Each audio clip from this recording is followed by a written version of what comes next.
a love like this.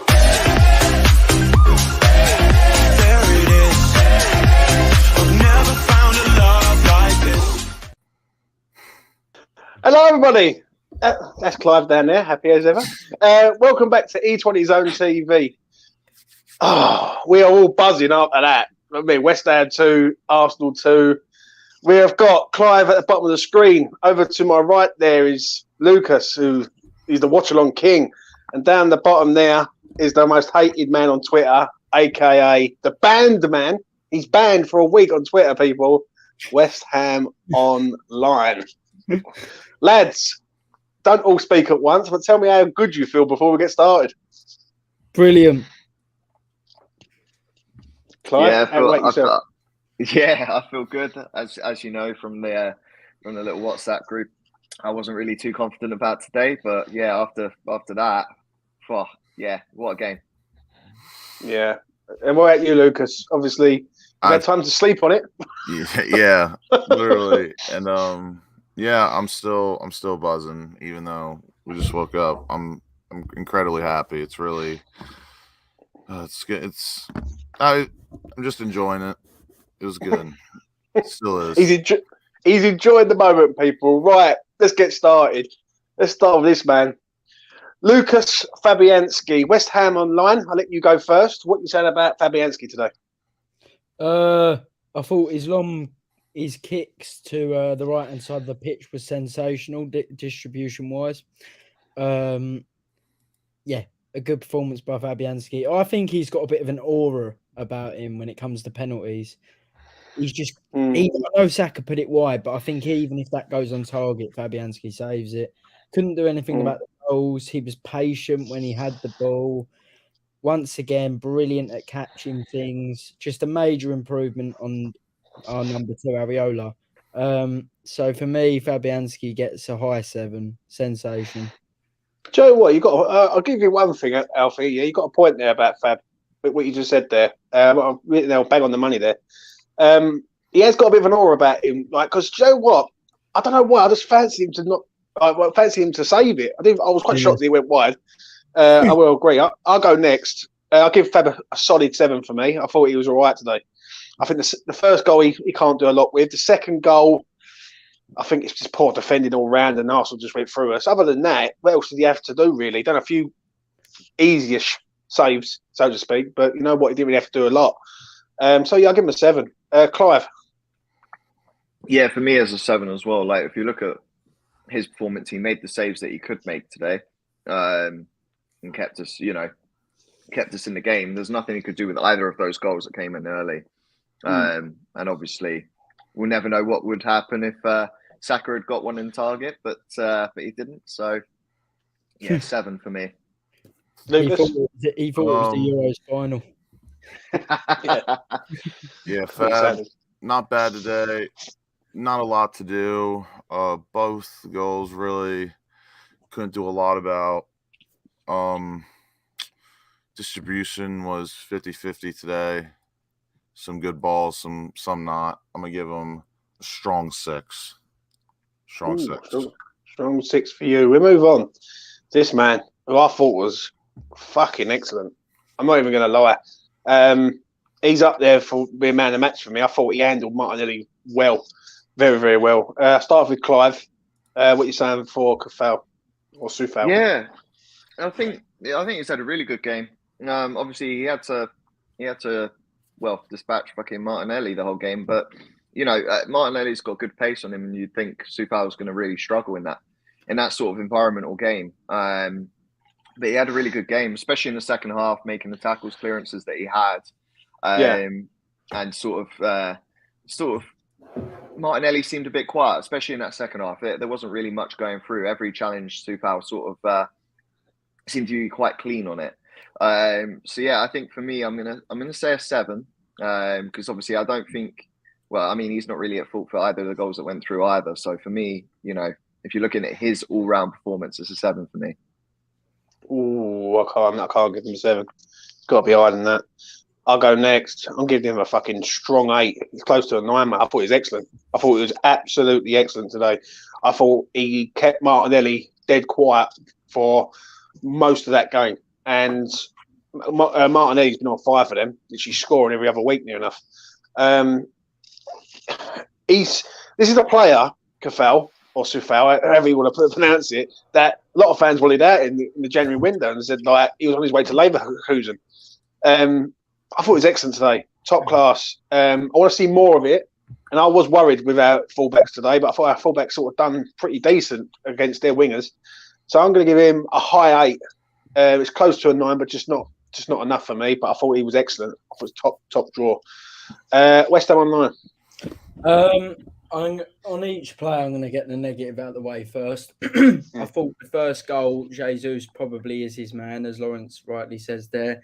Back post, Jesus sort of peeled wide, so I think Coufal really should be marking him. But I think it was a top move by Arsenal. I thought it was a sensational goal, to be honest with you, that first Arsenal goal. I thought that Coufal was excellent today. I thought he was absolutely brilliant. I thought he was passionate. I thought he was tight to Martinelli every time he got the ball. I thought him and Bowen as a duo worked brilliantly today. He didn't give Martinelli a sniff. And when Martinelli was calling over other players to try and double up on Coufal, he dealt with that well too. I thought the whole right-hand side as a trio with Soucek really impressed defensively today. And I thought they communicated well. I thought Coufal was excellent. And for me, he gets a high 8. Lucas? Really good today. You've already talked about the first goal. I agree. But he was, I think, in terms of consistency, he was probably our most consistent player today. Obviously, first goal wasn't so great, but I think that it was a difference in quality because Arsenal are really good and not a lot you could do on that goal, in my opinion. But after that, I mean, what more can you ask from a right back to do against Martinelli, who I think has been one of the unsung, underrated heroes in the Arsenal attack? Everyone likes to talk about Jesus, Saka, Odegaard, and then even their midfield of Xhaka and Partey. But Martinelli, really, really good, and Coufal handled him well, kept him in his pocket, bar the first goal. For me, I'm going to give him – and he put in an absolute peach of a free kick for Antonio, who headed it right into the ground, went out for a corner. And he put in some decent crosses today. Still a bit inconsistent, but that one free kick was an absolute peach that needs to be dealt with better. But I'm gonna give him an 8. Give him an 8. 8 out of 10 for him. We move on to this man, Westhamonline. What are you saying for Tilo? As I've said, I'm going to get the negative out of the way first. I think all the back four, Kehrer, Cresswell, maybe not so much Zouma, but him a little bit, and Coufal, all could have done a bit better for both of the goals. I thought the marking from everyone and the wingers, to be fair, which I'll get to in a bit, was shocking. But can I say something though, right? Was Arsenal very, very good in that 10 minutes? I thought they was fucking excellent. They were good, but I thought our marking and it was just really poor. I do blame the wingers a little bit as well. I don't think they were helping the fullbacks out enough in the first 10 minutes, but after that it was brilliant. But Kehrer, really good today. Obviously got the assist for Bowen's goal with a sensational pass. It was still a very difficult finish, but I thought it was a great pass. Thought he looked good on the ball, and he surprised me a bit because I thought it was going to be a bit worse. We all know he can be a bit rash. And there was one point where he was a bit rash and came into the centre of the pitch, and I thought they were going to punish us, but they didn't. Yeah. I thought he looked good. Not brilliant, but good. Excellent on the ball. I'll give him that, though. Really, really good in possession. And I thought in the second half, when we started to go on top a little bit, he was key in maintaining possession. And I'm gonna give him a 7. Clive? On mute, it would help if you went on mute, Clive. It really would help, wouldn't it? So what I was saying was I agree with the 7 rating. I think, I think all of the defenders have to take some responsibility for the large part of defensive errors that led to the 2 goals.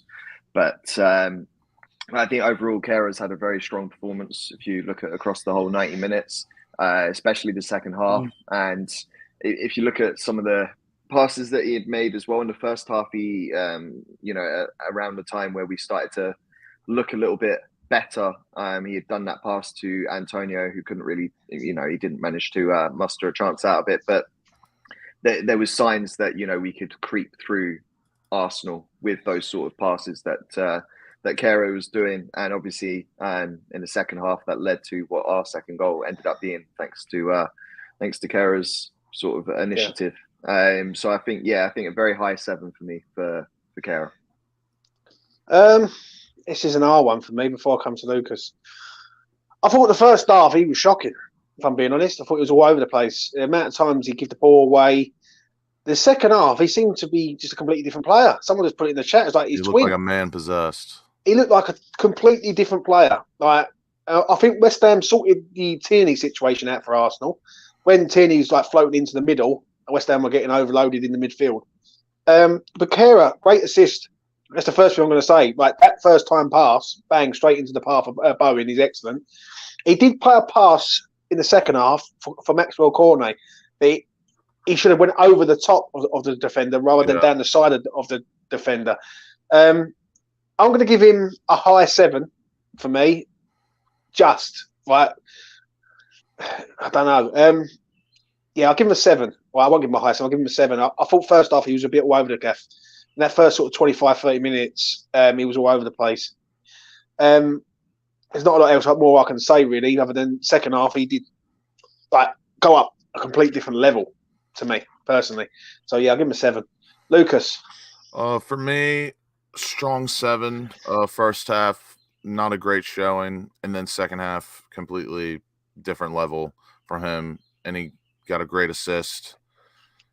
And him and Zouma basically just started clearing everything in sight, stood everything up. They did what they had to do, recovered the ball well, tackled well, cleared everything. So I'm going to give him a strong 7. Strong 7. Lucas, can you go to the other player? Because my thing's playing up again. And we'll go to Zouma. Yeah, give me 1 second. Kurt Zouma. It's there. Right. Who wants to go first on this one? Let's go, Clive. What are you saying, Clive? Look, I think most of the defenders are going to get a very similar rating here. But again, I think we made Arsenal look better than they actually were, especially when they had scored that second one. We just seemed to be all over the place generally. But looking at across the whole 90 minutes, I mean, Zouma in the second half specifically, we were really dependent on him. I mean, every time there was a ball that was put into the box, you just knew Zouma was going to header that out. And he was very, very on point with that. He managed to continuously clear. He looked dependable. And that's what we need. We need someone that's, in that back line that looks dependable. Obviously, we were out near for Fabianski today. So, Zouma knew he had to be the big man in the centre today. And I think he showed that, he's got that capability. And, he made the blocks that he needed to do. And he showed, I think he showed some defensive leadership today. So I'm going to say a 7. Lucas? So, 7 for me. Bar the first 2 goals. After that, just a strong leader. Headed and cleared everything away with venom. A brick wall, and just defended for his life, just like the rest of them. 7 for me. 7. I will go through the comments shortly. I'll go next. I'm going to be honest. I thought he was all right today. I thought it was another one who was just all right. Solid. He done a good tackle in the first half, and he got pulled back for a free kick by the ref, which I couldn't believe that one. But yeah, again, when the ball's coming in, heading away, solid 7 for me. Westhamonline. I think it was a good performance by Zouma.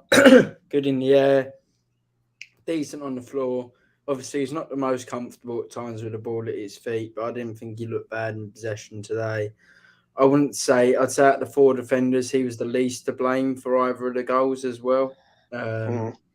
Obviously, I've only watched the goals twice, so I need to have another 4 or 5 looks at them and analyse every player's body positioning and what degrees they were all facing. But I would give him a high 7. High 7 for you. Let's move on to this man. Aaron Cresswell. This is going to be an interesting one because I thought he was terrible in the first 10 minutes. I'll be honest with you. Westhamonline, I'll let you go first. What did you make of Cresswell's performance today? I thought his performance was indicative of our comeback. Poor start, but as the game went on, he got better and better. I'd say the first 10 minutes, his marking was poor, but he wasn't helped out. I thought him and Benrahma didn't track back one bit in that first 10 minutes. Both of them as a pairing had a mare there. And then the marking at the back post for the first goal. The marking from everyone in the first 10 minutes was shocking. There was a couple of times in the first half where Kehrer had to come over to help Cresswell because Cresswell was so slow and Cresswell had to move into the middle.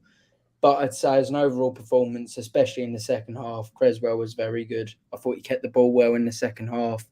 I thought he helped maintain our attacks. I thought him and Benrahma were knocking it about well. I really, really like Cresswell, and I think people don't realise just how much effort he puts in. I think he's passionate. I think he cares a lot about the club. And I think as a unit, we seem to be a lot more cohesive when he's on form. I'm going to give him a 7. Oh, I can't give him a 7. But you said about Benny for the second goal. And I looked at it back and probably, you're right, Benny for the second goal, he isn't tracking. But the first goal, he's literally following Saka everywhere and leaving the space in behind. Like, I don't understand it. I thought the second half, he got a bit better, but I don't think Saka was on form today. Saka didn't run it in once from what I remember. And when he did, Cresswell was literally marching back to try and stop the 3-on-2. And it was a poor shot from Saka. I'll give him a high 6. I just can't give him a 7. I really can't. I think the first half he was a bit suspect. Second half he sort of grew into it. So I'll give him a high 6. Lucas. Yeah, weird one for me. First half, I agree with Alfie. I think he grew as the game went. He actually put in a few decent corners. I remember he linked up play once pretty well. Yeah. First goal, he didn't pass his man off. But again, that was just a lovely bit of play, in my opinion. Second goal, I haven't watched the second goal back, even though I think it's more on Benrahma. Maybe he could have done a bit more, played it a bit better. But and then he busts his gut back on the Saka 3-on-2 to make it 3-on-3 and got in the mix a little bit to prevent it. I think he deserves for his effort alone to break up that 3-on-2, which could have been bad. I think that is what will push me just over the line to a 7. Just. Fair enough, mate. Clive. Hello. I'm going to give him a 6. I'm going to give him a 6 on the basis of I saw that second goal coming. Literally saw it coming. I saw on the left side and I thought to myself, where has our left back and the far post gone there? I'm so confused. And I just saw it, and then I saw Benny flying his arms when it had gone past, and I'm thinking to myself, both of you are at fault here. Benny, Cresswell, they completely lost. Let's be honest, that whole left side at the beginning, what on earth were we thinking about putting Kehrer, Cresswell, and Benrahma on the same side? Yeah, I was very it didn't look great. I had perfect vision of exactly where that second goal, and I was not surprised 30 seconds later when I was very annoyed when we had already conceded a second in just a few minutes.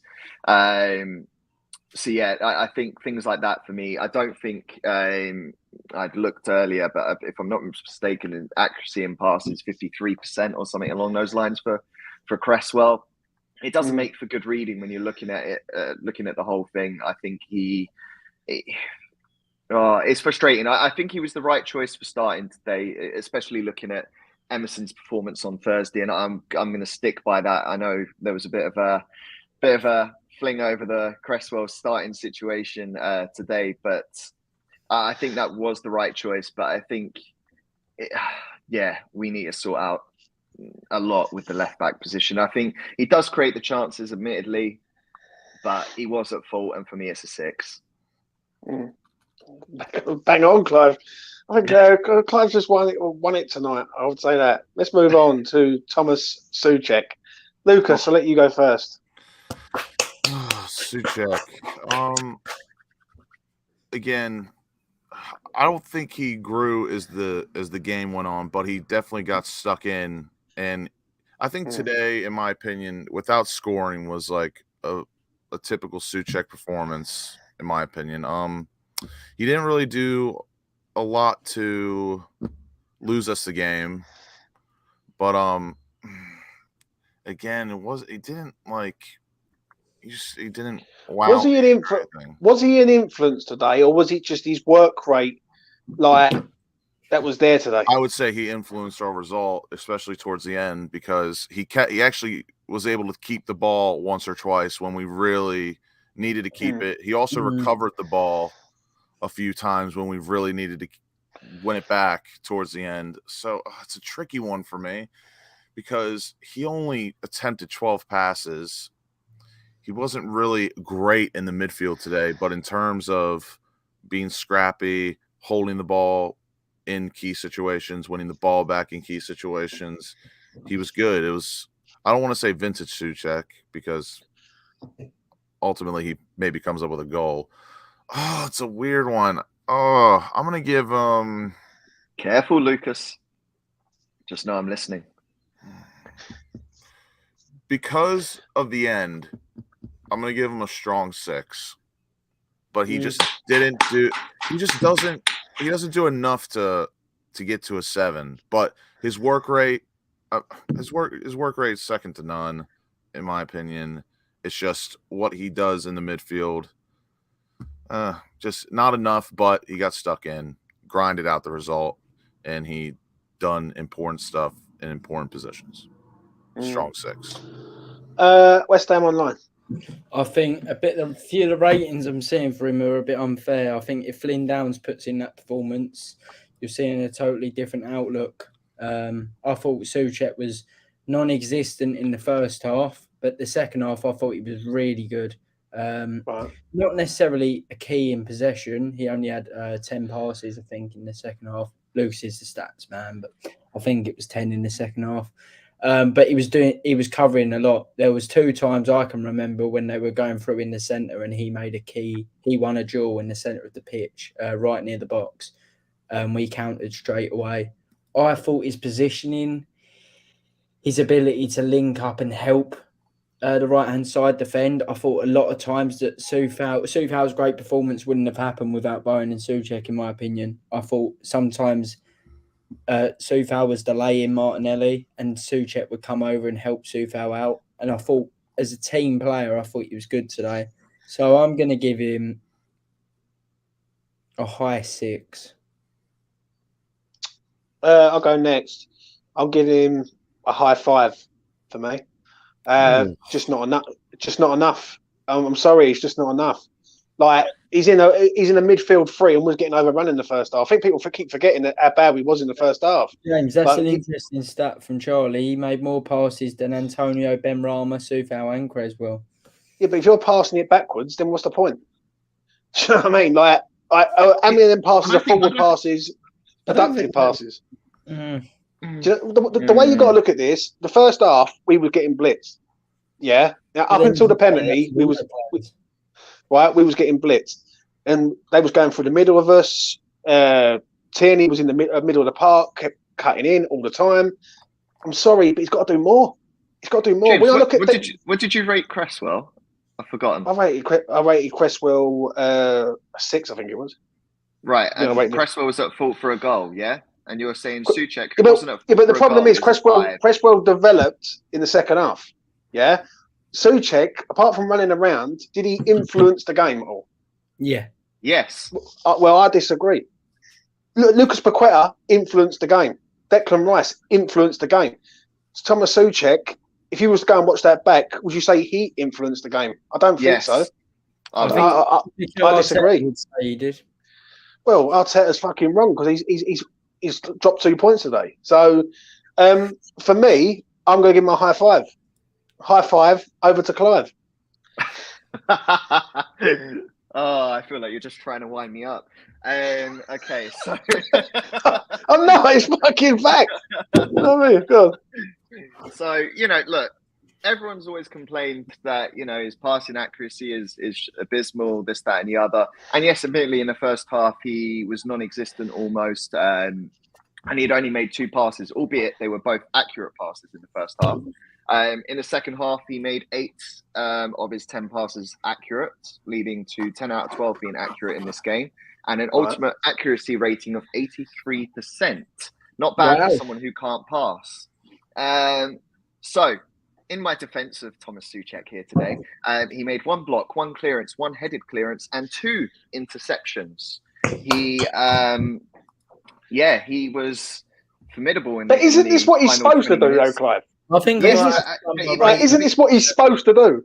Like, you're making it sound like it's new to him. No. It's not that it's new to him. It's the fact that everyone criticizes him for his lack of ability to be able to do those. He won as many clearances and headed clearances as Declan Rice today. And ultimately, yes, in other bits, maybe he I mean, look, we always forget Declan Rice is seen as world class, right?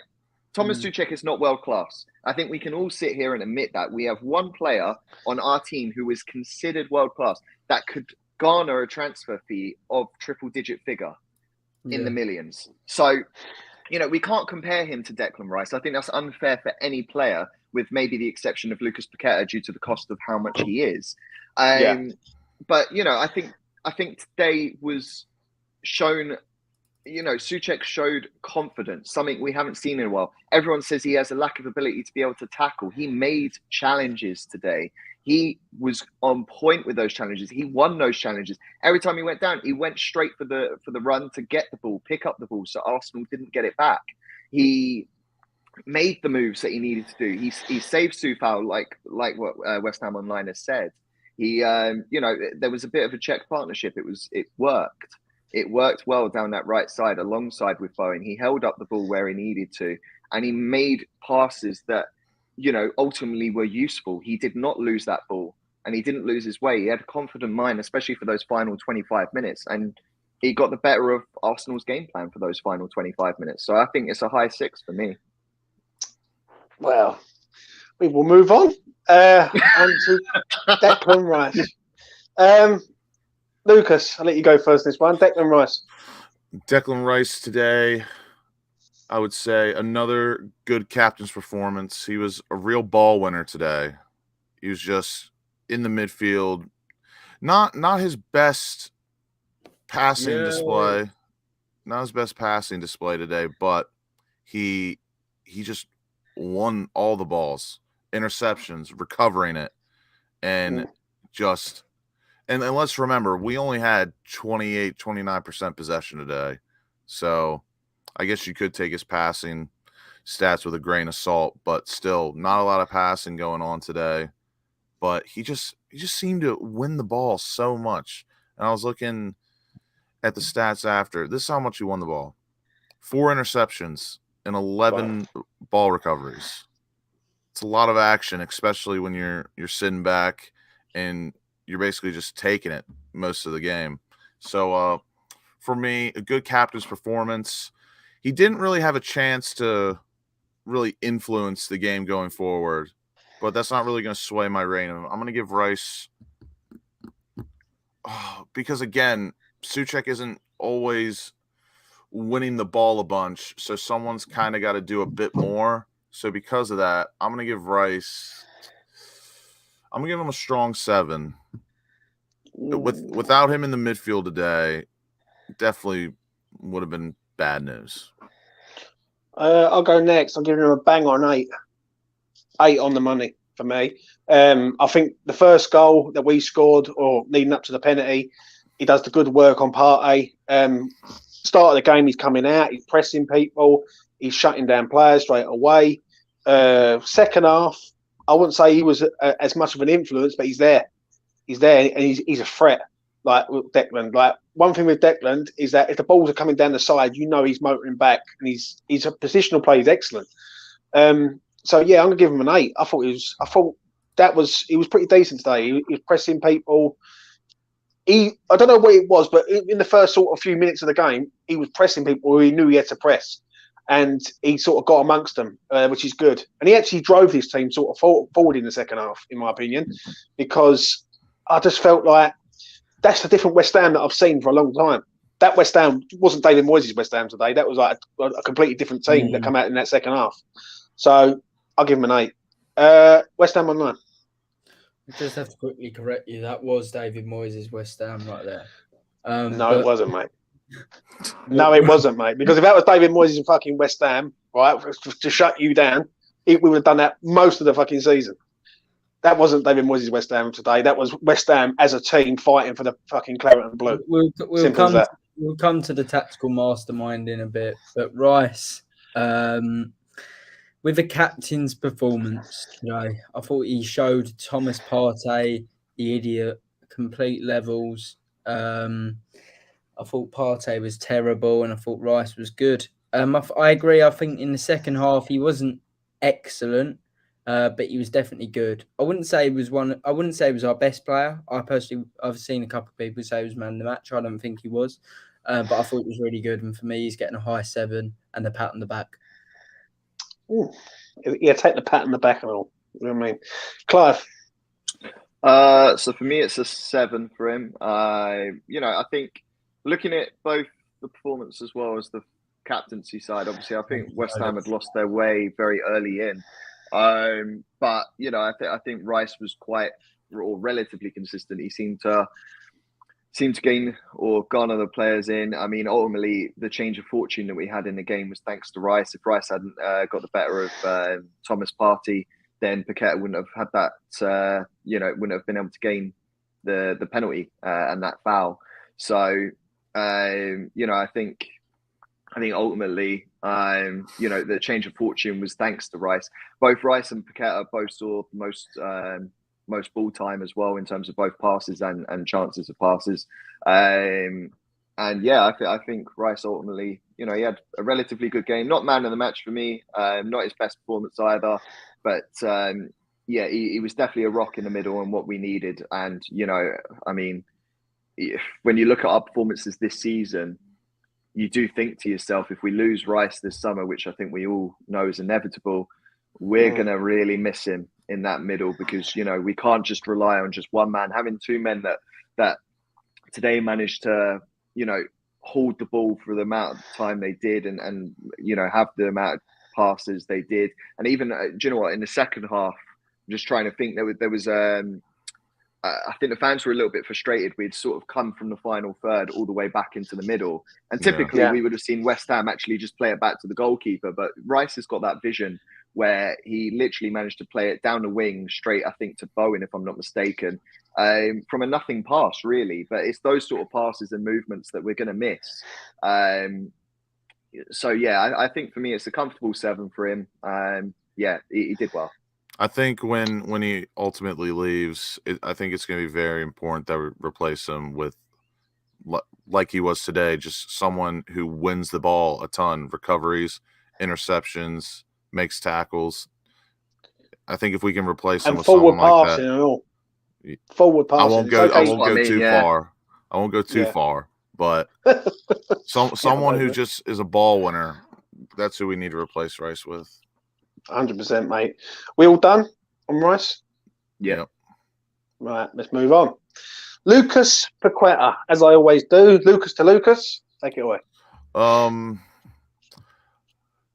Lucas Paqueta, you know what? I think now you can officially cement that he has to be the hardest working flair player I've ever seen. Mm-hmm. He's fire in a glass. He's just an absolute firework. But he just works so hard, which I appreciate. His tackling still needs to be worked on because his tackling technique is absolutely brutal to watch. But he is very influential, and I think today he was all over the place. He left his mark on the game. I didn't think he was different gravy at all today, but each match he starts to get a bit more comfortable. And today he was influential. He was influential. That's the key word for me. So I'm gonna give him a 7. I'll go next. You just said the word that I've been asking for from this man for a long time. Influential, or influence the game. Today he influenced the game. I thought he was excellent today. That was a player that I looked at and thought, yeah, I like this kid now. He's a bit of a lad. Like he gets the ball, he passes the ball, he works hard. The only thing that irritates me with him a little bit, and it is one thing that sort of really does irritate me and grinds into me a little bit, is that sometimes he's a bit lackadaisy on the ball. Like he doesn't sort of get the ball out and move the ball fast enough for me. But I'll be honest with you, I thought he was excellent today. I really did. I think obviously he's won the penalty, and also you got to give him. He's in the box. He's read the challenge coming in, and he's gone over the challenge, but he's read what's going to happen. I'd just like him to have a shot or two. Would be a bit greedy. And you know what? He pressed well today as well. I think that's one thing I really enjoyed watching us for the first time this season. We had a very organized press, and you could tell as soon as the likes of Rob Holding gets his foot on the ball, you've got to go after him because he's just so mid. Comment from Lucas. So mid. I'm going to give him an 8. 8 out of 10 for me. I thought it was excellent. Westhamonline. I think Lucas, we've commented a day then.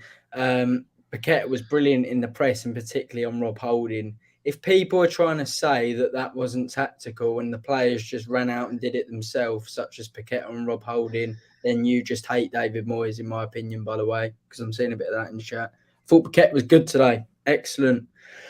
One really stupid pass that started a counter-attack for them, which I thought was terrible. But apart from that, I agree with what you're saying about the fact that sometimes he looks like he's going to get caught on the ball, and sometimes he's a bit slow to release it.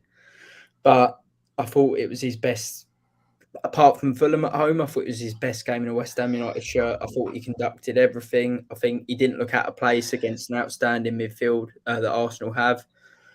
Thought he was brilliant in possession. I thought he was good out of possession. And yeah, really, really impressive from Paqueta today. Obviously, he had his moments, as I've mentioned, but a few players had their moments where they struggled. I'm going to give him a high 7. I really do think after this year, when Paqueta stays and he plays next year, I really think these last 8-9 matches, or 10, hopefully with Conference League and all that, I think he's going to be absolutely different gravy next season because he's going to have that year of adjustment. And I think he's going to be just disgusting next season. Clive? Yeah, what a game for Kehrer. For me, he's man of the match. In terms of the players today, again, the passing amount today, him and Rice had the most memorable mentions and the most amount of sort of full time, so to speak. He does make a couple of riskier passes, but I think that's something we've got to come to expect. You got to let him cook. Yeah, exactly. And I think, he held his hand up when he made those areas. He ran back, tracked back where he had to. And he actually had a really good game, like just looking at some stats as well beforehand. But, 6 recoveries. He was dispossessed 0 times today. Passes into the final third were 6. I think Rice made 7, if I'm not mistaken. But Rice had it's very similar amounts. And when we're looking at sort of the class of what we've got in our team, he is ultimately, when Rice goes, he is going to be the main man for this West Ham team and a player that we need to build around ultimately if he is going to be our main man next season. So, I think we've got to treat him in that respect. He won us the penalty as well. And do you know what? In a very weird way, I actually didn't expect a lot out of him today. I mean, I know he hasn't played in the last 2 games. Correct me if I'm wrong. But, so he is freshly rested. And I think that is where Moyes has been very smart. Ultimately, we didn't play that well on the Thursday night. We're not way out in the lead and everything. But his plan of resting Paqueta for this game has worked out perfectly, because ultimately we've now come away with a point in a game where we didn't expect to leave with any. And if you actually look at the Arsenal team, there are 3 players that started that are Brazilian and ultimately know exactly how Paqueta would play. No. So, that sometimes can be a pain for ourselves, because ultimately that means, he can be found out, for instance. But he really put on a show today, really showed, why we've spent the money we have spent on him. And I think, yeah, for me, it's actually probably one of his, I think besides one other game, his best game in a West Ham shirt. So 8 for me. 8 out of 10 for Clive. Let's move on to the attackers. Let's start with this man. Saeed Benrahma. This is going to be fun, because I see people in the chat knocking him, and I'm going to defend him. So I'm prepared tonight. So Westhamonline, I'll let you go first. Take it away. As I said earlier, I'm going to focus on the negatives first, and it's similar to what I said with Cresswell, really. I thought first 2 goals, their communication as a pairing was shocking. And yeah, I've already pretty much said that when I speak about Cresswell, though. I thought he was poor in the first 30 minutes, but after that, after he scored the penalty, he turned it up a bit. Before the penalty, I thought he was absolutely horrendous, but he scored the penalty. Got to admit, he's a great penalty taker. Sent Ramsdale the wrong way and put us 1-0 up. I thought he ended the first half really well, but I didn't think he did a lot in the second half. It was weird. Last 5 or 10 minutes in the second half, he done some nice flicks into Antonio. I will give him that. And Bowen. And I didn't think he had a bad game. A really good cross to Antonio as well, in which I think it was probably offside, but Antonio hit the post or whatever it was. An up and down game for Benrahma today. That cross as well that he put in for Bowen when he got absolutely clotted by Ramsdale. That was an absolute beautiful ball as well. Yeah. I thought it was up and down, similar to Soucek in the way that it was up and down. But I thought there were some really nice moments from Benrahma. I don't really see why he started over Fornals, considering what the game plan was. But I will give it to him. Really good penalty. I think he tried his hardest today as well. So I'm going to give him a high 6. You just can't give him a 7, can you, kid? You just can't do it. He lives in your head rent-free. I will go next. I think it was a 7. Right, I will give him a 7. I thought in the second half he played some lovely balls in. If that's anyone else, if that's Fornals, you're like busting a wank over it all night, right? I thought he fucking played in some lovely balls into Antonio, Bowen in the second half. I think the penalty, people knock him for scoring penalties. That's what he does. He scores penalties. Well, I mean, no one else in that team can score a penalty, but he can. And under pressure, 2-0 down at home in front of the away end, he slots it and sends Ramsdale into the opposite direction. I like Saeed, as everyone knows, but I thought he was okay today. I thought he was okay. One thing he's a tryer. I will say one thing, he's at fault for the second goal. He should be up there with Cresswell. But that's just poor communication from him. And let's be honest, if we had a better left-back who knows his defensive work, then Benrahma hasn't got to keep covering his arse every 5 minutes. So I mean, I think that should be an expectation for a winger, though, to cover.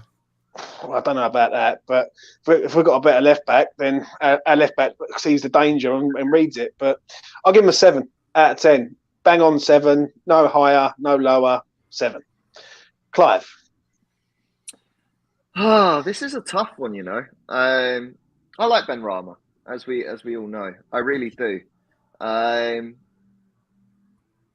But I actually find this one really hard to give him a rating on.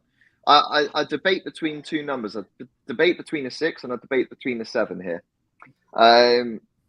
Now, the reason I debate on it is obviously he's scored a penalty. Cool, sweet. That gives him a good rating there. But that second goal, he is at fault. I'm comparing stats with our right winger, Mr. Jared Bowen. And, from an attacking point of view, Benny has the better stats. But when I look at the defensive point of view, and ultimately, this game was always going to be a game of counter-attack, but we were going to have to defend a lot. Mm-hmm. And from a defensive point of view, his stats are horrendous in comparison to Jared Bowen's. Just to say one thing there, who's the better defender, Coufal or Cresswell? I mean, in today's game, Coufal 100%. But well, then, so he just answered. I appreciate that, but at the same time, the weaker link, which was Cresswell, who was found out in those first 10, 15 minutes, right? You would think that then means Benny should be alert and go, I need to help my teammate out and be there for him. And he wasn't. And that's the bit that grates me a little bit. Because I feel like Bowen was there for Coufal, because I think Coufal, I think both our left back and right back positions are a bit problematic, more so than our centre back situation when we've got a fully fit centre back. But there's a 4 at the back, Mandy. Yeah, it's so tough. He was at fault for a goal. I think his defending should be better. Yeah, but do you know what I keep hearing? I don't want to interrupt or nothing, but what I keep hearing is at fault for a goal. But he scored the goal that got us back in the game. He did. No one will give him credit for that. That's it's just the penalty. He has got the credit. Everyone but I disagree, Alfie. Yeah, you're prepared to knock him for the goal we conceded, but you will not give him no praise that the man has slotted a penalty. Didn't I literally say he's really good at penalties? You've got to, if you're going to weigh it up, on a balance, you've got to balance it out. How did I not? If I said Alfie's triggered. Chill out, Alfie. Yeah, you do this a lot. You say that he gets no praise, but we've literally said he's really good at penalties. I'd say he's one of the best penalty takers in the league. Basically. No, he's the best penalty taker at the club. Oh yeah, I agree. Yeah. So you've got to give him some credit. Look, at the end of the day, look, he's put Ramsdale in the wrong way, whatnot, and he's slotted it in home. But you could argue it is only a penalty. Yeah, like I was about to say, you could argue, well, the penalty wouldn't have happened if Paqueta had not been fouled. You could look at the structure of us getting the penalty in the first place. So I think it's tough because for over a 30-minute period in the second half, I could also say Benny didn't do enough. There wasn't a lot there, and then the final 10 minutes he looked good again.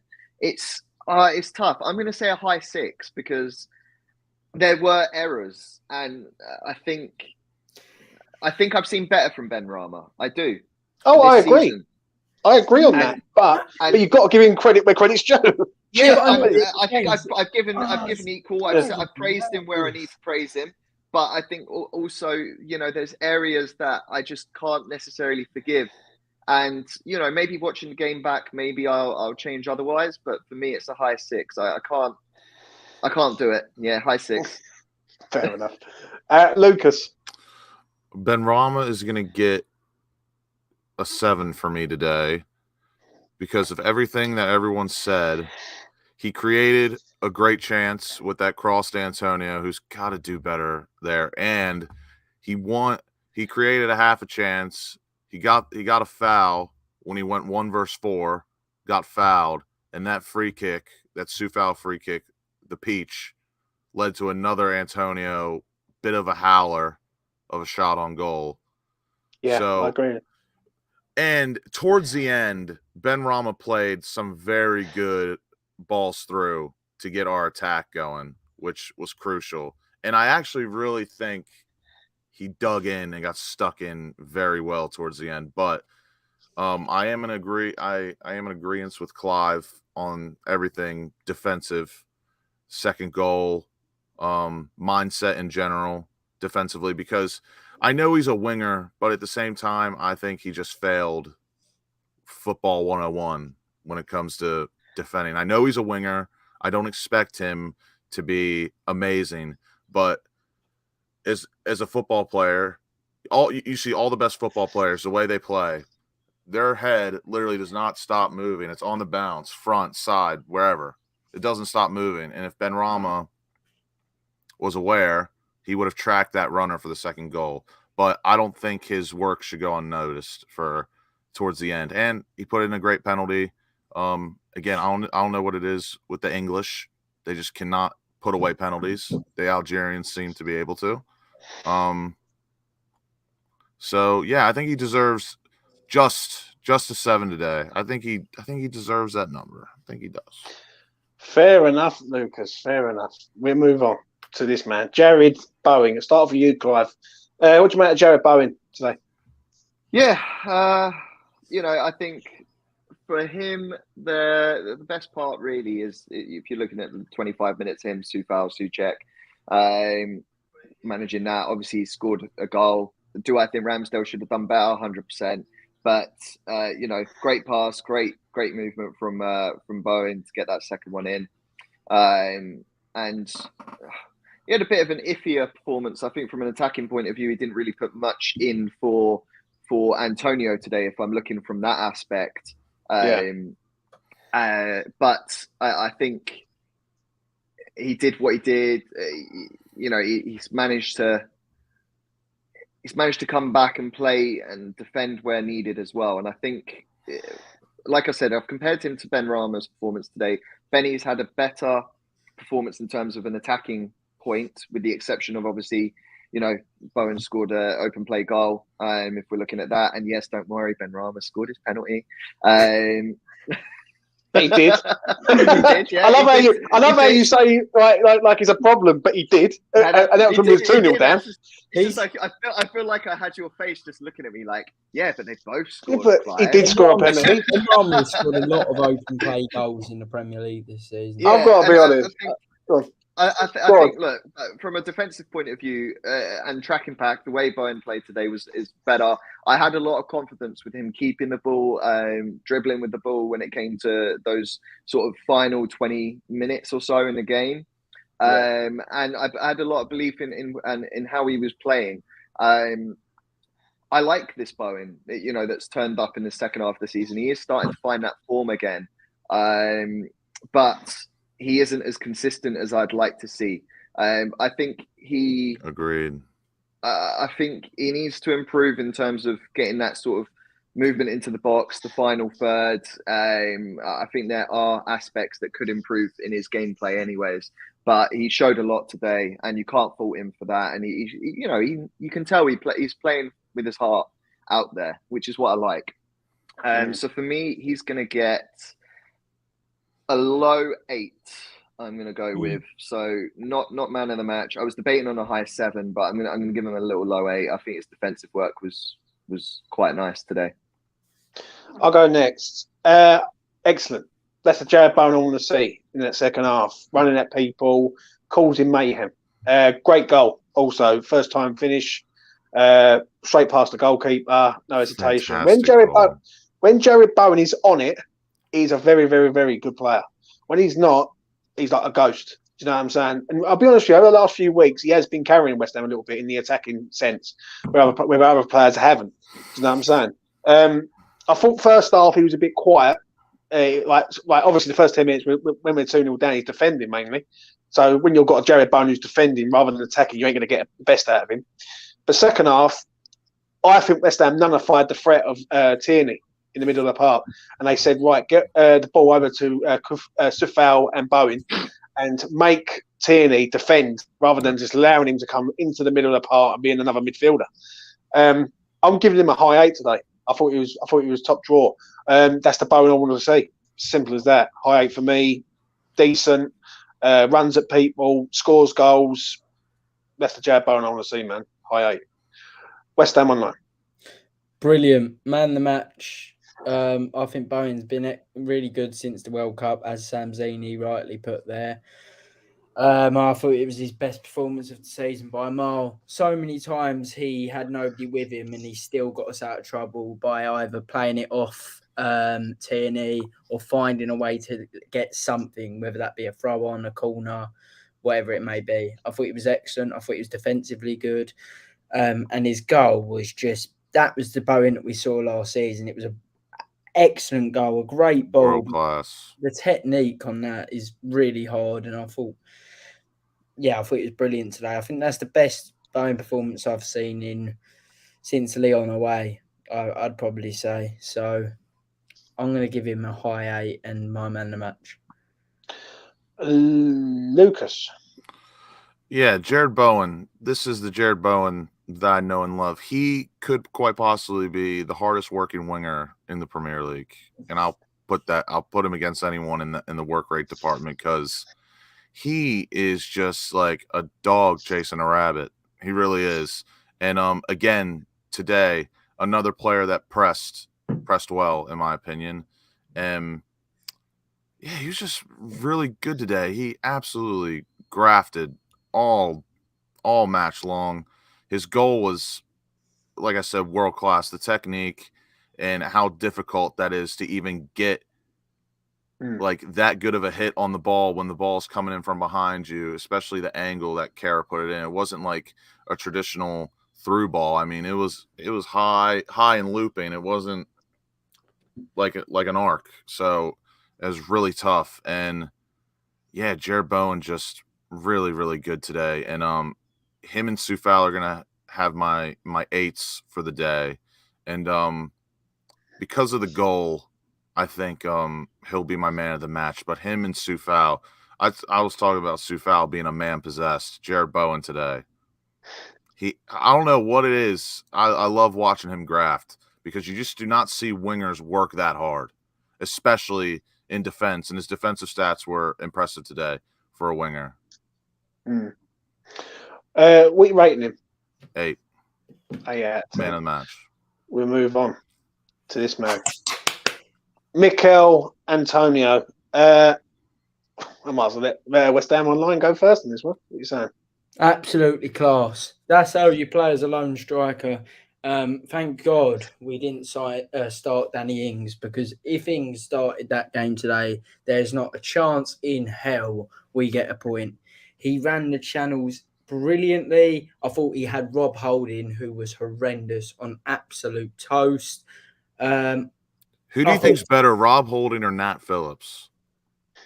That's actually tough. Because he's essentially Nat Phillips of Arsenal. Yeah, I thought he was awful, Rob Holding. But yeah, Antonio ran him ragged. I thought Antonio was the main reason. I'm not saying he was the man of the match, as I just said. I think it was Bowen. But I think he was the main unsung hero as to why we won. I thought it was excellent. I think he's the perfect player when he's on form against Big Six teams, because he's just so good at running in behind. The defenders didn't know how to deal with him. We were playing balls over the top, and he was just making their life an absolute misery. And the way he plays can't be measured through stats. He just does things that even nobody can explain it. He's just Mikel Antonio. And when Mikel Antonio is on form, he is incredible. When he's not, he's absolutely shocking. Today, I'm giving him an 8. Absolutely no doubt. Unreal. It's a bit high. I'm not going to lie. I'll let Clive go next. Sorry. Right. Okay. I'll say this. It was a refreshing performance from Antonio. I am probably one of his biggest critics. I'm not a big fan of him overall. I think the fan base overrates him. I will say it how it is. That is my genuine opinion on Antonio. However, right choice for today, 100%. Obviously, we're now just stuck to 2 strikers as Scamacca has had surgery. So we're probably going to see a lot more of Antonio, especially in games suited like this. He's perfectly suited for this game. He was fouled a few times in the first half. He just had their number. We didn't have much possession in that first half, but when we did, he looked like he was going to cause issues for that defense today. So, he looked great on, off the ball, carried what he needed to carry. I think from a stats point of view, you can't really mark it, because a lot of what he does off the ball is what's going to have to be worked here. And I think, I think he's had a good game. He had one opportunity where, he's hit the woodwork. It is from a very, very hard position. So the fact that he even hit the woodwork was actually quite impressive. I thought he was just going to sky it over with the header, to be honest. But one thing I will say is you cannot stick your hand out the way he did, which led to their penalty, and that's a big drawback for me. I think you're being harsh there. No, I can see. I know what you're saying. Because you could argue he was in such close proximity that there's not much he can do. However, should he cut his hands off, Clive? Do you think?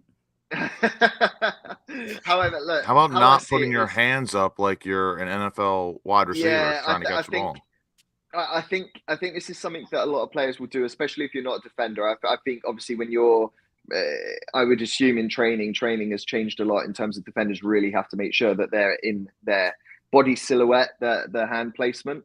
But I think now knowing where football is going, how the refereeing is going with the handball ruling and method, I do think it was a bit of a misjudgment from Antonio. I do think if you look at the positioning, the way he went, the hand being out there, it was always a bit of a precarious situation. It's a natural reaction, which I totally agree with. But at the same time, you're a professional football player. Yeah. If you are in the box, your hands with the new handball rule should either be to your chest or behind your back at all times. Yeah. And I think that's. I think you're being harsh. No, I can see how it seems harsh. I definitely can. What a comment from Damien, by the way. It's a tough one because it's like it's clear based off of today, anyways, that we're following the European football silhouette, where the ball that the moment your hand is just outside of your silhouette, so to speak. And I don't necessarily fully agree it, but looking at how the ruling is, it's an error from Antonio, whether we like it or not, it is. But I do think he played so well today. I think it was one of his better performances that I've seen in recent months. And for that, he does get a 7. I can't give him higher, I can't give him lower. Had we'd gone 3-1 down, you could be arguing at a different ball game. They're all ifs that we will never know. But yeah, I do think it is an error, and I think it's just one of those where footballers of that age, it's going to take some time getting used to this new ruling, but it's still a mistake. I got to disagree. I thought he was excellent today. That's coming from me. I really did. I thought, listen, I'm not his biggest fan, right? But one thing I will say, that kid run everywhere today. He ran his bollocks off today for the shirt. He fought everyone. He was fighting Rob Holding. Second half, he was just turned into a different player. If Mikel Antonio turns into the player like that for the rest of the season, then he's worth keeping, in my opinion. He really is, right? But he's just not consistent enough anymore. I think the penalty situation is harsh. I think it is a penalty, don't get me wrong, but I think, let's be honest, he comes out, his arm's there. It's just unlucky, I think, more than anything. I think it's just unlucky. I think if it hits him on the leg or hits him anywhere else on the shoulder, then it's a different story. But I thought, if I'm being honest, I thought he was brilliant today. I really did. I'm going to give him a solid 8 out of 10. The only thing that he didn't do today is score. And I really do. I thought he was decent today. That's coming from me. So yeah, give him an 8. Lucas. I can't sing his praises enough. I thought he was fantastic today. I'm not going to give him an 8. I think that's really high, but it's whatever. He was just really good today. He was as good as you can play today without scoring, like you said. Yeah, but is that the best you've seen him play, though, Lucas? No. No, I mean, in recent times. Yeah, for sure.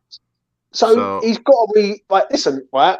I say a lot of things about Benrahma and people like that, and I will say the same with Antonio. If Antonio's poor, I say he's poor, but today I think he was better than what he's been for a long time, a long time. No, I thought this was easily one of his best games this season, and he just, like Alfie said, I think that is a good of a lone striker performance against a club like Arsenal you'll see without scoring. And he just was a handful today. And the only things I can really knock him for is the handball, because just like with Benrahma or Cresswell, it's awareness. You just have to know where you are, and anything can happen. So you got to prepare for that. But again, I get it. It's a natural reaction what he did. You don't want to get hit in the face with a football, but you sign up for that. Those are the risks you take. And then I may have been a bit harsh on his second attempt on goal when he did hit the post, but the first chance he had from Coufal's peach of a free kick, he's got to do better. Has to do better.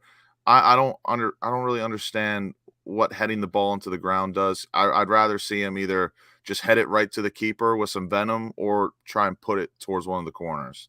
But he worked so hard today. He was very good, and I'm giving him an absolute solid 7 because, like you said, he done as much as you can do today without scoring. And if he scored today, that would have been the icing on the cake for his performance. Yeah. But I want to see this Antonio all the time. And the thing is, I don't think it's hard. Like, in my opinion, effort, determination, willingness, like, that's bare minimum as a West Ham supporter. So I don't know, though. I expect to see that a lot. And he did his dribbling was very good today as well. Yeah.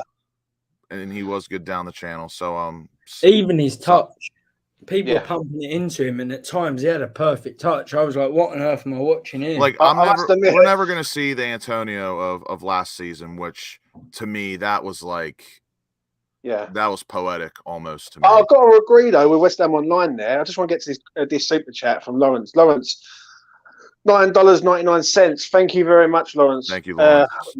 We do appreciate it, mate. I agree with Westhamonline there, though. Fucking, I can't believe I'm saying it.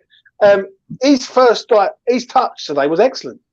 His touch, his turn, his running, his awareness. He was good today. I'll tell you what, it's the best I've seen him play for a long time.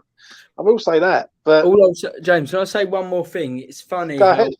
I've got a lot of mates who are Arsenal fans. First player they all said after the game that caused them absolute havoc was Mikel Antonio. The one player they don't want to play again is Mikel Antonio.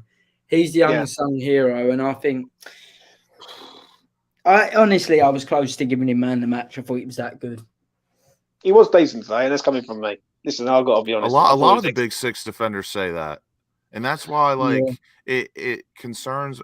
Last season, not so much because Antonio last season I thought was just unreal to watch. Like, I loved watching him play, and obviously the goals he scored were phenomenal. But it's just weird how he seems to give the big six such a handful and such problems, and then outside of that, it's just like, why can't you put in that same shift?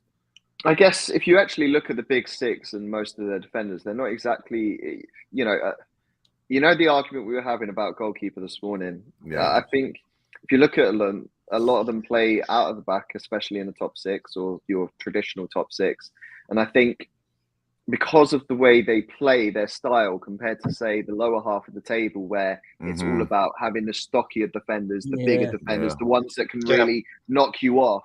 I think that's why Antonio against the traditional top six is a better Antonio, because he it's not even awareness at that point. It's just the defenders, they lay off a little bit differently. They play differently. And I think that's where, we need a player like Antonio if he is to go at the end of the season. In some of them, next season. In some of those big six clubs, I mean, not some of them, all of them, they do have that mindset where it's like, if they're playing a team like West Ham, not a big six, they're just like, we're just going to outclass them. I don't have to try that hard. But again, I say it all the time. Not only is your mentality always important, like today, our mentality was way better than Arsenal's, but work rate can take you so far, effort takes you so far, and then it's the quality that puts you over the line. And that's just how it is. Just work hard and good things happen. I've got to agree. Subs, just give me a number, gentlemen. Flynn Downs, Alfie. Didn't really do anything, so non-applicable. I think they're both non-applicable, to be fair. Yeah, I was going to say they only had 5 minutes, didn't they? Yeah. NA for me and all. Let's ask him about Pablo Fornals. Alfie. Yeah, non-applicable. At 10. That's it for him. Right, we'll go on to this man, the ref. What do you lads think of the ref today? One thing. I thought I've got to say this. I tried to be as unbiased as possible in relation to our club. I think we've got more lucky big decisions this season than unlucky. I think the penalty today that we got was really... I think the last two penalties that Paqueta have won, I don't think they should be penalties. I thought he dived, personally. He did dive today. I think he did. I've watched it back. I think he dives. 100%, 1,000% not a dive. He clips with his knee. If anything, it's great play from Paqueta because he sees the challenge coming in and he just literally goes over and makes sure that I'd have to agree with Fever. I think there's a difference between diving and then sort of preparing yourself or playing into the challenge that's about to come in. Like, he definitely played into it 100%. Yeah, but I don't consider that a dive because I think that's smart. If you see a defender coming in reckless like that, I get what you're saying, but I didn't think it was like that because it was more like the inside of his thigh clipped him. I just don't think that should be given. If I'm a defender and that happens to me, I'm absolutely fuming. But if we give away a penalty like that, are you complaining? Yeah, I'll be fuming. I'll be like, oh, come on. It's happened before where we've given away penalties like that. I just don't think... I don't know. I thought that penalty was just clear as day today. I think it was clear as day and all, 100%. Even if we conceded that, I'd be upset at our defender. Yeah, but I've got to be honest here. We've got to be a bit more fucking play the dark arts a little bit. Like, if you can see a challenge coming in and you just kick the ball away and just wait for the geezer to make contact, it's a blatant penalty. I think the only thing I'd say, and this isn't on the ref, this is more our performance. I agree with Mandy on that comment. The only thing that was frustrating from my point of view on the lead up to the penalty is I think we had up to 2 opportunities to actually just take a shot and we didn't. And then obviously we got the penalty, which is only my worry because like the first opportunity to then score, you don't know if you're going to get a penalty. The second opportunity, Paqueta could have taken a shot, but he saw what was coming and didn't. And cleverly took on the foul. But that first opportunity, you don't get a guarantee that you're even going to keep it in the box at that point. So I think, I think I've got a bit of a frustration of the team not being able to just take a shot. But at the same time, the way it led to the key opportunity of a penalty, ultimately it's gone the right way. But another game, another time could go the exact opposite way. You just don't know. But I think if we're looking at the ref, I think key decisions today, the penalties were penalties, both sides today. I think key performances were Jesus Christ, can't even speak. Key points that he made today and key tackles that he felt were fouls were right. There was a couple where I'm a bit like, okay, that they shouldn't really be going Arsenal, but the big six always get them their way, in my opinion. But I think you can't really fault the ref today. I think key decisions went correct. And for me, probably a high 7. I'm not going to give the ref more than that. Ben says West Ham, no respect. I know. Good. We need the points. We need the points, mate. I'm going to say this quickly. I listen. If Paqueta does that and he wins us a penalty in the conference final, I could not care less. Oh, I won't care. No, I get. I know it's going to be given. I just want to say this because you've got clowns like Wolf of Wall Street who never shuts up. I know it's going to be given, and I respect that it's going to be given. And Mandy rightly said Kane does it all the time, but I know it. I get it. I get why it gets given. I just wish it wasn't like that. If that makes sense. I wish it was just a bit harsher. Alfie, if you were like 10, 20 years older, you would have seen a darker side to football, man, and that wouldn't have been given. That wouldn't have been given. I tell you. that would have been just a standard like bollocking from the fucking blood to get up. Yeah, I wouldn't even consider that dark arts. Alfie leading ICF for Green Street, man. Yeah, 100%. Right, give me a number for the ref, gentleman. Clive. I gave him a 7. 7. Lucas. 7, yeah. Standard 4. Westhamonline. 5. I'm with Westhamonline. I'll give him a 5 out of 10. Right, we move on to the final rating of the evening. They don't deserve more than a 4.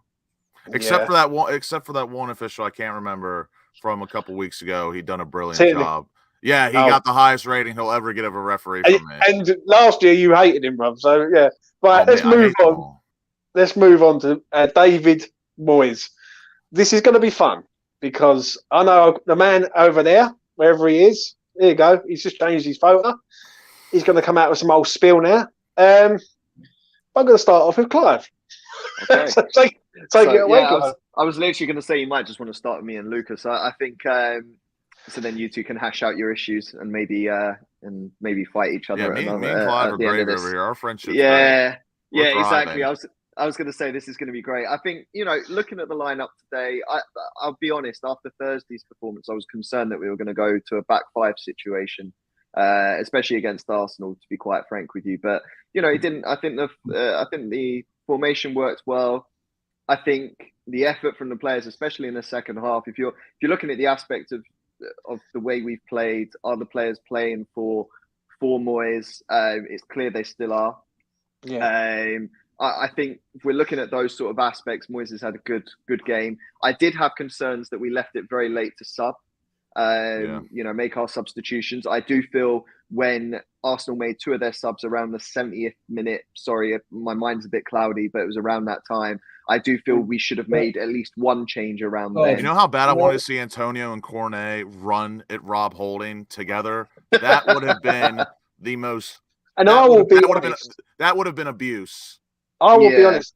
I said it on Twitter, yeah. I said, take Benrahma off and bring Cornet on. I said it was ideal. It was just ideal having Antonio and Cornet there. Like, it just would have been brilliant. I personally thought, sorry to butt in, Clive. No, you're all good. Apologetic, but I thought that Arteta's subs today were I thought he was trying too much to change it around. I don't think any of he did. Worked.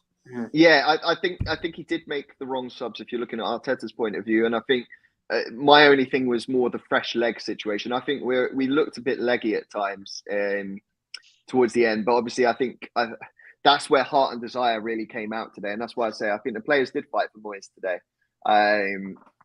The one thing I would say is there was a bit of a confusion that I noticed in the final 10 minutes. It looked like Cresswell really wanted to come off, and he saw 2 players coming on. And he was like, am I not coming off? What's going on? But I need to look back and make sure that was what I really saw.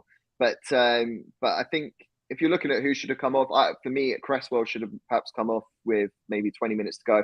Don't think we should be playing someone at that age when we've got Europe as well midweek for the length of time. I think if you want to, it's a tricky have one. Players. It's a tricky one because the way Cresswell, you could argue, has been playing, you'd maybe want to see him on Thursday in a must-win. Yeah, and that's the thing, and that for me, I'm looking at also Thursday. I'm looking at the fact that we've got as many games as we do coming up. You know, can we afford to be playing all these players throughout the whole 90 minutes? I see it as, you know, we've got Ghent, and then we've got Bournemouth, and I think if we win at Bournemouth, which is a tough one, I actually think you know what's going to happen, Clive. You know what the West Ham thing is. I know. But to be honest, I was about to say I'll take a point against Bournemouth, but like the point is we've got 2 games coming up in the next 7 days, and I think playing the amount of minutes for all of those players today and putting their heart out and taking the knocks that they did today, I think that could somewhat go against us, and that's my only concern on David Moyes' thoughts or process today, I guess. But ultimately, you know, I think he's led the team well today. They fought for him. For me, he gets a high 7. Ooh, I'll go next.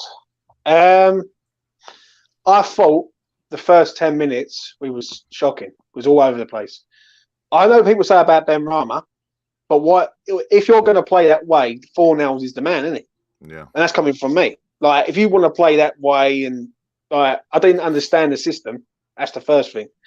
West Ham couldn't control Tierney in the middle of the park. Every time he was coming in from the left, he was making up another midfielder, and we was just getting outplayed and outclassed up until the penalty. Once we scored the penalty, right, Arsenal give us a route back into the game.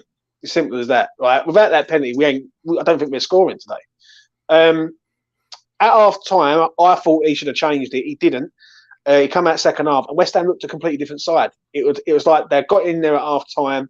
They said, right, you've got to get on Tierney, right, because he's the one who's like making the overload. Different. Yeah, and then the second half they come out and they play like a completely different team. I agree with the subs, what Clive just said, 100%. I think the subs are too late in the day. I think he was looking at not losing the game rather than trying to win it. And I do think Arsenal were there at 2-2. They was all over the place, and I just think he was scared to sort of go for it in case we lost, in my opinion. So, what can I rate him today? It's a positive result. We got a 2-2 draw out of it. We've had a lot of luck go our way today, though. Let's not lie about that. Like, the Saka missed penalty is luck, right? If that goes in, then we're sitting on this player rating tonight, looking at it from a completely different angle. I am going to give him a 6 out of 10. No, I'm giving him a 6 out of 10. I think the centre half pairing that he went with, like, it just.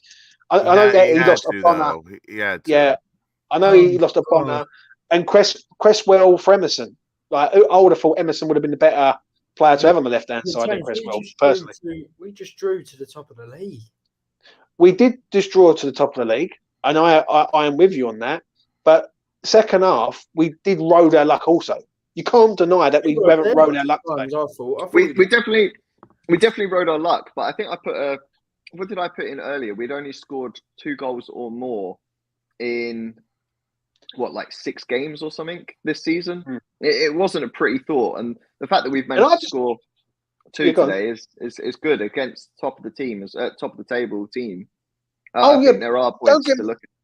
Don't get me wrong, but would you say that the tactics was right in the first half? I wouldn't say so, because we were getting completely. No, hold on. I don't necessarily think that's accurate, because I would say the players let him down. Cresswell, Benrahma on the left side. I think that's a player disagree on that. I really do. Because it worked second half. But it worked second half. So I can't blame the players, Clive. It's all on Moyes. All on Moyes. But hold on. Sorry, James. The only reason I say this is because how I see it is it did work. If you look at the overall picture over the 90 minutes, that system, that formation worked.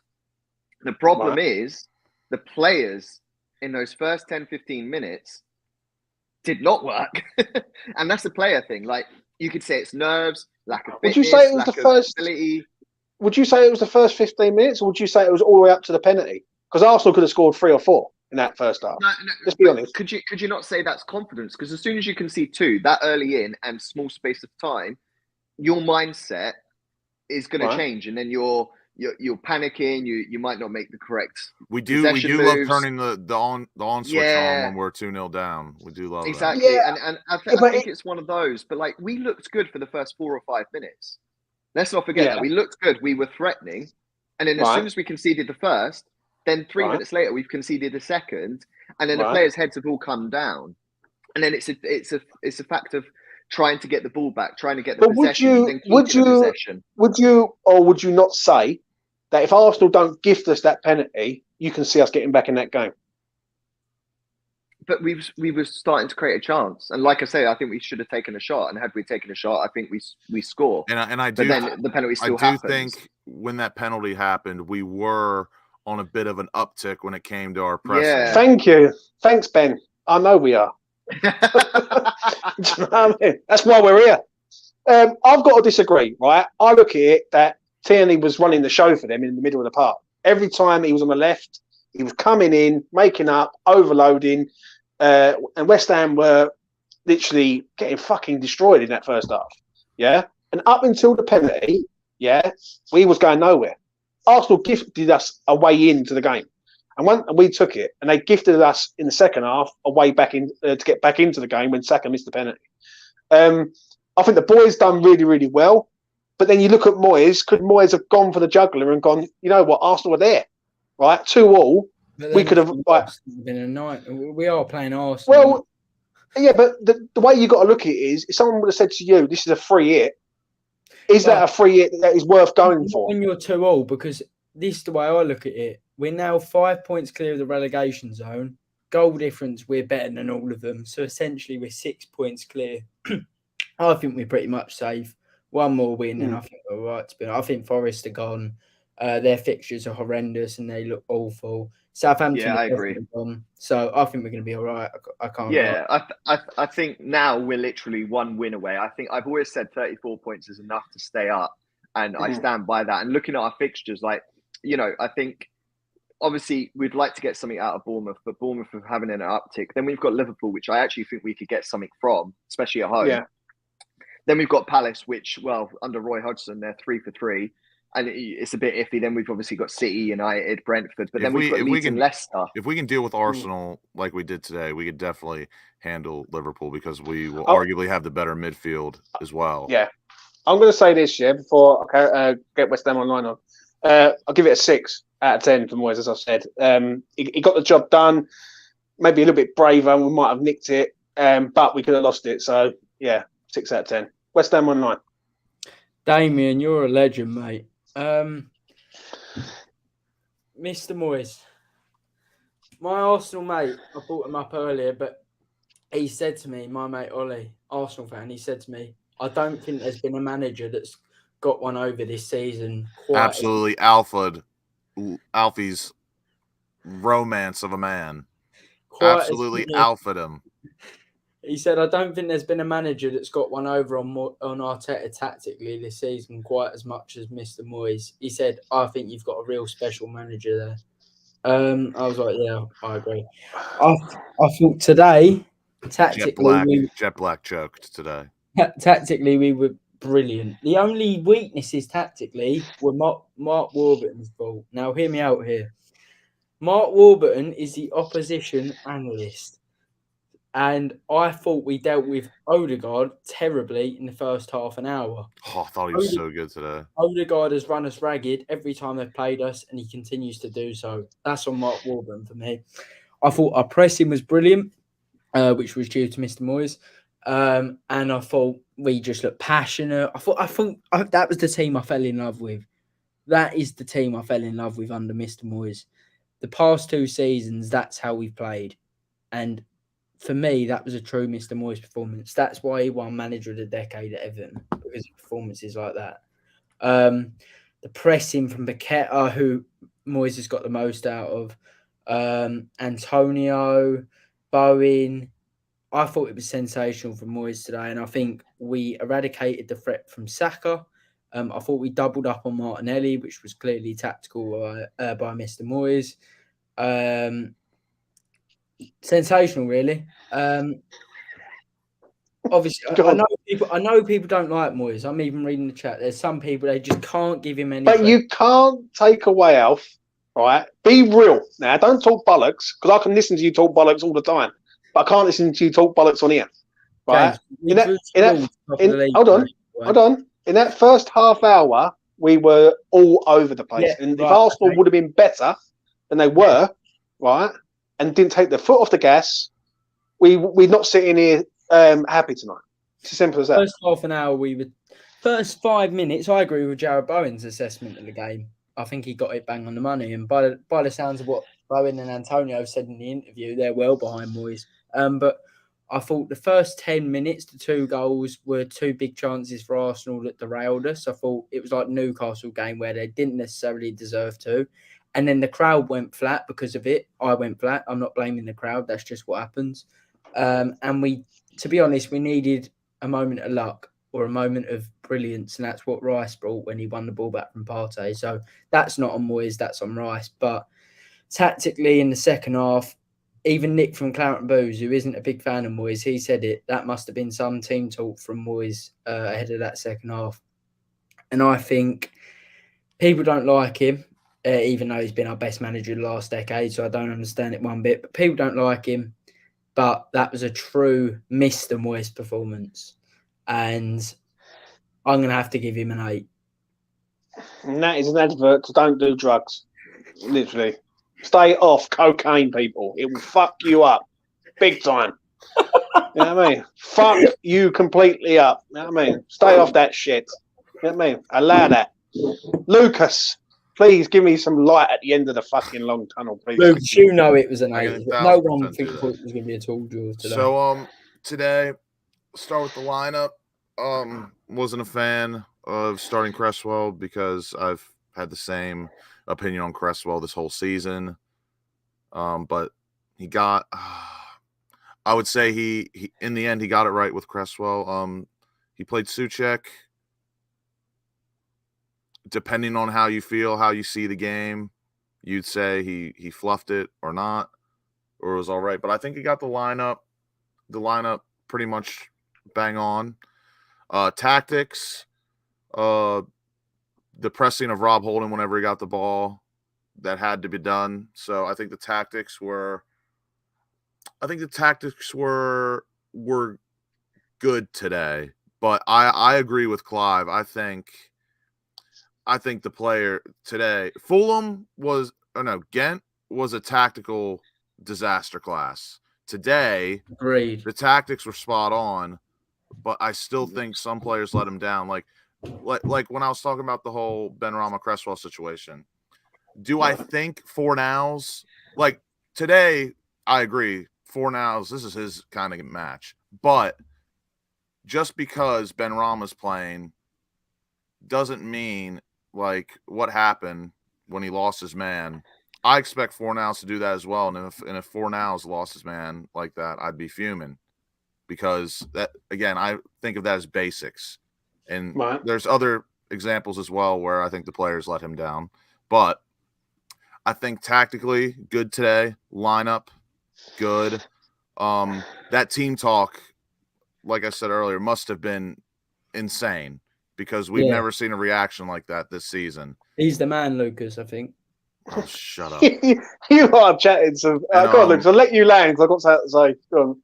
And, yeah, and I've been saying it all year. Moyes hasn't been great. Really shouldn't be getting any praises, but also the players haven't done themselves any justice at all either. They've been just as shit in my opinion.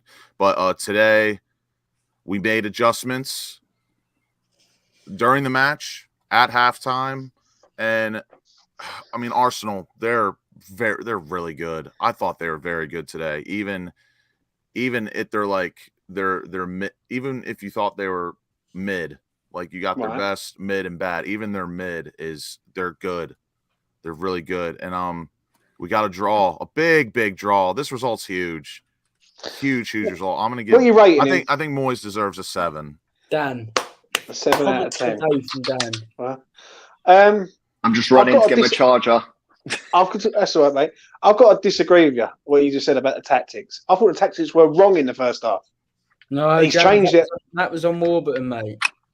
Nah, Alfie, stop trolling. Stop trolling the situation. What did Kevin Nolan say? He said the guy who analyses the opposition is Mark Warburton. I'm not trolling. He did say Kevin Nolan went on 5 Live and said the guy who analyses the opposition is Nolan. Who gives the final? Who gives the final command? David Sullivan, owner of the club. Right. Now you're definitely trolling, mate. 100%. I thought the tactics were wrong in the first half, and I think you're looking at it from a great second half performance because the second half we were fucking good, but first half, the first 30 minutes up until the goal, we was not good, and I think you're papering over that because of what we've done in the second half. But we could have top of the league.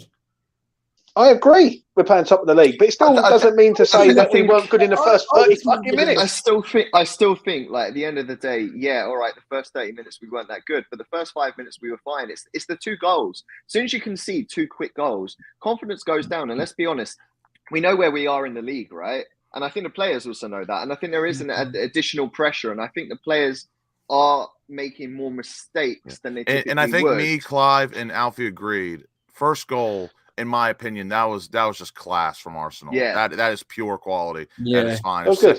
Second goal, and unexcusable. Yeah, and I think that's the thing. Like, I think we've gone 1 down very early due to pure class. 2-0 very early. Yeah, and but like that's then led to a change in mentality, and the players have sort of failed to register. And the second goal's just happened.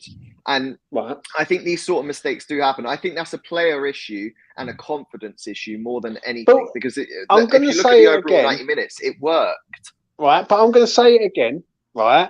If we don't get given a penalty, do you see West Ham... hold on, not finished.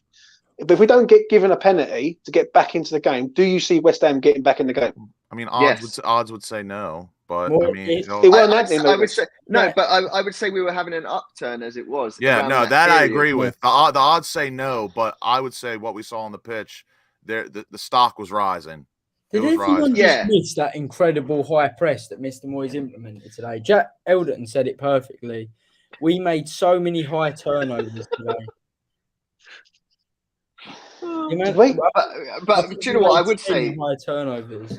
I would also say we had 16 shots to Arsenal's 11. Yeah, all right, we only had 3 on target, but the fact that we shot more than Arsenal did in this game, considering the lack of possession, is quite ironic. But no, I think look, if you look at the formation, you look at everything. I think tactically it was right. I don't think the players necessarily implemented it well, but clearly, whatever was said at half time. And considering we'd gone in 2-1 down, and I do think we probably would have scored just before half-time had that penalty not happened. I do think we were starting to cook something. We were cooking. Yeah, and I genuinely think, if you look at half-time team talk, the way that the team's character showed in that second half, you can't say they're not fighting for both David Moyes, and you can't say they're not fighting for the badge. I think they fought for the badge today, yeah. Yeah, 100%. But they fought for Moyes today. Yeah, but I think clearly at half-time something was said because, I think the way we just showed about ourselves in that second half, I think, I think you can't really fault Moyes on that. I think he's made the right decisions today. The players may have let him down for those first 30, but it happens. An Arsenal fan was just in the chat and he said nobody's broke them down like Moyes has. No, I agree. Jet Black's a fraud. Yeah, whatever you use the saying, but I just completely disagree. I was going to let you ramble on. Can get the fuck. Right, it's a good point. But it means fuck all next week if we don't beat Bournemouth. Simple as that. I disagree. I don't think we need to beat Bournemouth now. Yeah, I think so. We only need a draw. Yeah. You two are trolling me tonight, 100%. No. 100%. You two are both on cocaine. I'm doing drug tests and everything. Honestly, drug tests on E20 Zone TV. I've always said 34 points is enough. Yeah. 34 points will be enough. Don't do crack, people. No, the reason I'd say I would take a draw is Bournemouth at home are good. They know how to gear up their fans, right? And I don't mean you just summed it up brilliantly by gearing it up. No, I don't mean that kind of gear. But I think, looking at Bournemouth's fixtures, I mean, they've got some good ones coming up. But if you look at their last six, I mean, they gave Arsenal a good game. Liverpool, they beat. Villa is Villa. We'll take notice. They've beaten Fulham. Yeah, they lost to Brighton. And they've beaten Leicester. And they did that away from home. And then you look at Tottenham. They beat Tottenham away from home. They've won their last 2 away games. And they're now going back at home where the crowd now know there's an opportunity for them to say, we're going to be safe this season. Do you know what? I love what you've just come out with. All them teams, everything. But we've just took a draw off the potential champions. Yeah, but don't worry, we're going to Bournemouth and get a draw. We win. I want to see a similar performance to what we saw last week. Fulham, 20% possession. Yeah, go for 1. Well, no, but I think Bournemouth's a high-scoring game. It typically is, right? But what I'm saying is, I don't think we should be disheartened with a draw against Bournemouth because Bournemouth are literally on a good. That I can somewhat agree with, but I'm in Fever's camp where this is my mindset. You beat Bournemouth on Sunday. You beat them on Sunday. We're safe. You get the job done now. Bang on. Get the job done now. 100%. But I'm just putting our expectations to the fact of how our season has been, which is very beyond mediocre at this point. But my point is, I think we are inconsistent. I think we've played today like it is a bit of a cup final. I know it is. I know that is very kind. I knew Moyes was down though. He's too good a man. But I think if you're looking at that league, 2 teams are already guaranteed to go down at least. And that third team, in my opinion, are looking at now 3 teams that it could be. And I'm talking like Everton, Leeds, actually 4 teams, Leicester and Forest here. But, I think... I genuinely think, 3 points and we're safe. And ideally, yes, I'd love to win against Bournemouth. But if you're looking at previous 6 games and you're looking at the upturn in fixture performance from Bournemouth against some big teams as well. And let's face it, I know James has said it. I think Lucas might have said it. Oh, Bournemouth are going down. Are they? They're staying up. And Nottingham Forest are going down. I called it by the way, can I just quickly say something?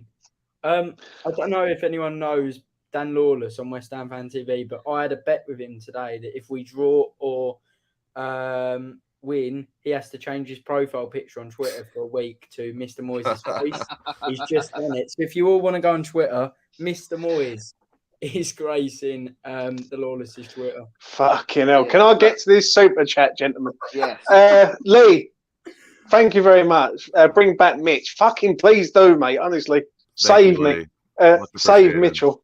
Thank you very much, Lee. Listen, I agree that if we go to Bournemouth and we pick up a point and we play shit, then great. But after today's performance, I expect West Ham to go to Bournemouth and win. Simple as that. Yeah. West Ham. If you can. Do you think you've got to expect to win? When we 100%. And I obviously, what I'm saying is, I would love to win, but I'm just being realistic with their form, and also I'm being realistic with the fact that we've got so many games. But we've won 3 out of the last 4, Clive. Yeah. Well, I mean, yes, that is true.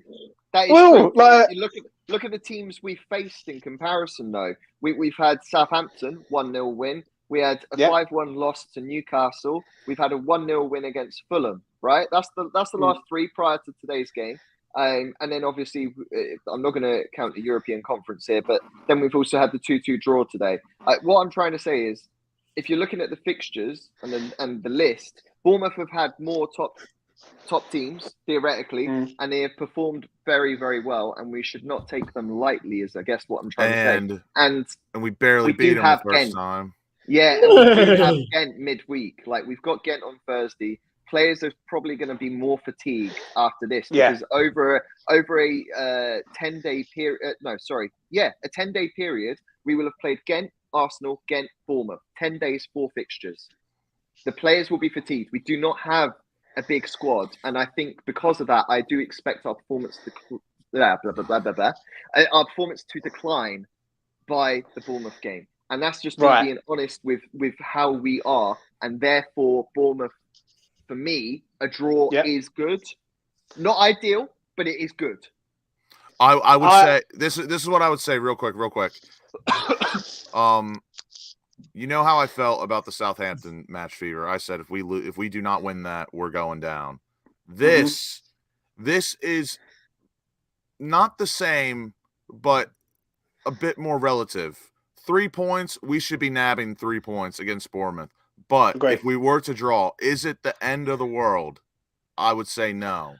I would say no. Disappointing? Yes. But is it the end of the world? I would say if you want to wrap up safety, and you go to Bournemouth and win, then if we get through, I think we can all agree with that. Right. If we go to Ghent, play Ghent on Thursday and we win, then we beat Bournemouth, I would look at it that West Ham are safe in the Premier League. Right? And then you can focus all your attention and your power straight into the conference. And that is it. Like we could end up literally being safe by next weekend if we use our loaf. But I don't think any manager. Sorry, Westhamonline. Don't worry. That's okay. I think no manager would just be like, "Oh, we're safe," because ultimately we're not safe until we are safe. But I would say none of us want to hear that. None of us want to. I would say, let's be honest. If we go and win next week, right, it will be a very great cushion to have. 100%. And I've always said 34 points will be enough to keep us up. But we all know how every manager works, and that is 40 points, you're safe. Anything less, we still got to work to more. And I think that's the thing. Like, we want to work to more. And I don't think that means, we'll then just focus on the Europa Conference. I think realistically, we're still going to play it until mathematically we cannot go down. And that will be sometime next month. Right. I'm going to say this quickly. I just want to, before we wrap it up. Westhamonline, Thursday. Win, lose or draw for West Ham? Ultimate win. Ultimate bloody win for Mr. Moyes. Fair enough. Clive, win, lose or draw? Win, and I'd expect a bigger turnout from the fan base, especially after today's performance. Yeah. Lucas? If we play the same or near the same 11 we did last time, I think we'll win in extra time. But if we play a strong squad on Thursday, we will get the job done. Can I quickly say, if it goes to penalties and we have Areola in goal, we may as well give up.